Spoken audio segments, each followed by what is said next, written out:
ನಮಸ್ಕಾರ. ಇವತ್ತು ನಾನು ಬೆಳಗ್ಗೆ ತಿಂಡಿಗೆ ಮಾಡುವಂತಹ ಒಂದು ಪೌಷ್ಟಿಕವಾದ ಅಡುಗೆಯನ್ನು ನಿಮಗೆ ತಿಳಿಸಿಕೊಡ್ತಾ ಇದ್ದೇನೆ. ಇದು ಎಲ್ಲ ತರಕಾರಿಗಳನ್ನು ಹಾಕಿ ಮಕ್ಕಳಿಗೆ ಟಿಫಿನ್ ಬಾಕ್ಸಿಗೆ ಮತ್ತು ಬೆಳಗ್ಗೆ ತಿಂಡಿಗೆ ಬಿಸಿ ಬಿಸಿಯಾಗಿ ಮಾಡಿಕೊಟ್ಟರೆ ತುಂಬಾ ರುಚಿಯಾಗಿರುತ್ತೆ. ಇದು ಸೌತೆಕಾಯಿ, ಇದು ಕ್ಯಾರೆಟು, ಇದು ಮೂಲಂಗಿ, ಇದು ಟೊಮ್ಯಾಟೊ, ಇದು ಈರುಳ್ಳಿ, ಹಸಿಮೆಣಸು, ಕರಿಬೇವು 3 ಹಾಕಿ ಬ್ಲೆಂಡರ್ ಮಾಡಿರೋದು, ಇದು ಪಾಲಕ್ ಸೊಪ್ಪು, ಇದು ದಪ್ಪ ಮೆಣಸಿನ್ಕಾಯಿ. ಹಾಗೆಯೇ ಇದಕ್ಕೆ ಬೇಕಾಗುವಂಥದ್ದು ಅಚ್ಕಾರದ ಪುಡಿ, ಅರಿಶಿನ ಪುಡಿ, ಓಂಕಾಳು, ಜೀರಿಗೆ, ಧನಿಯಾ ಪೌಡ್ರು ಮತ್ತು ಉಪ್ಪು. ನಾನು ತಗೊಂಡಿರೋದು ಜೋಳದ ಹಿಟ್ಟು ಮತ್ತು ಸ್ವಲ್ಪ ಕಡಲೆ ಹಿಟ್ಟು. ಮಾಡುವ ವಿಧಾನ: ಈ ಜೋಳದ ಹಿಟ್ಟು ಮತ್ತು ಕಡಲೆ ಹಿಟ್ಟಿಗೆ ಈ ತಗೊಂಡಿರೋಂಥ ಎಲ್ಲ ತರಕಾರಿಗಳನ್ನು ಹಾಕಿ ಒಂದೊಂದೊಂದು ಹಾಕಿ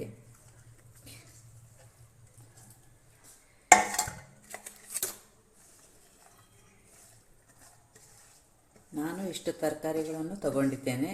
ನಿಮಗೆ ಬೇಕಾದರೆ ಸೋರೆಕಾಯಿ ತುರಿದು ಹಾಕ್ಕೊಳ್ಬೋದು, ಕ್ಯಾಬೇಜ್ ತುರಿದು ಹಾಕ್ಕೊಳ್ಬೋದು.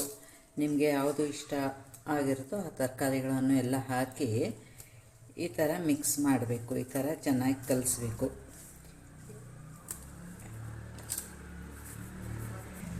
ಇದಕ್ಕೆ ನೀರಿನ ಅವಶ್ಯಕತೆ ಇರೋದಿಲ್ಲ. ಈ ತರಕಾರಿಗಳಲ್ಲಿರುವ ನೀರನ್ನೇ ಇದಕ್ಕೆ ಸಾಕಾಗುತ್ತೆ.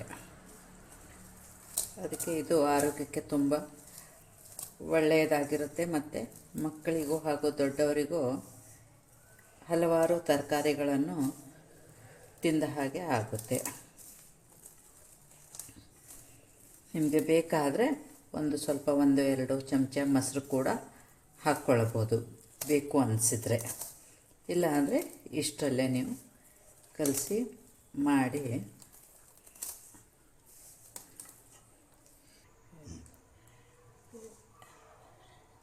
ಎಲ್ಲ ತರಕಾರಿಗಳನ್ನು ಹಾಕಿ ನಾನು ಹಿಟ್ಟನ್ನು ನಾದಿಕೊಂಡಿದ್ದೇನೆ.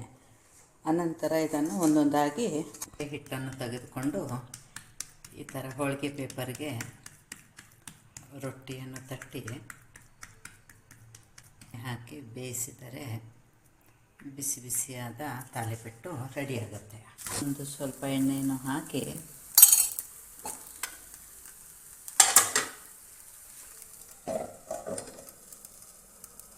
ಎರಡು ನಿಮಿಷ ಮುಚ್ಚಿಡಿ.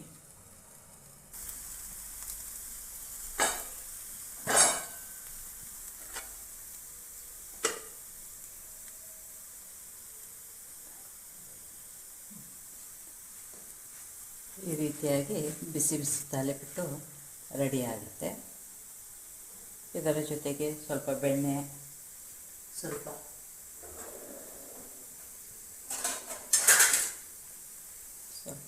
ಸ್ವಲ್ಪ ಮೊಸರು, ಏನಾದರೂ ಚಟ್ನಿ ಹಾಕಿ ಸರ್ವ್ ಮಾಡಿದರೆ ಬೆಳಗಿನ ತಿಂಡಿ ರೆಡಿಯಾಗುತ್ತೆ.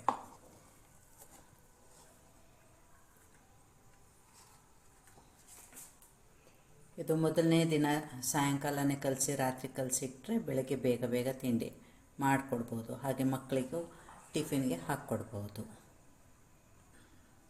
ಧನ್ಯವಾದಗಳು.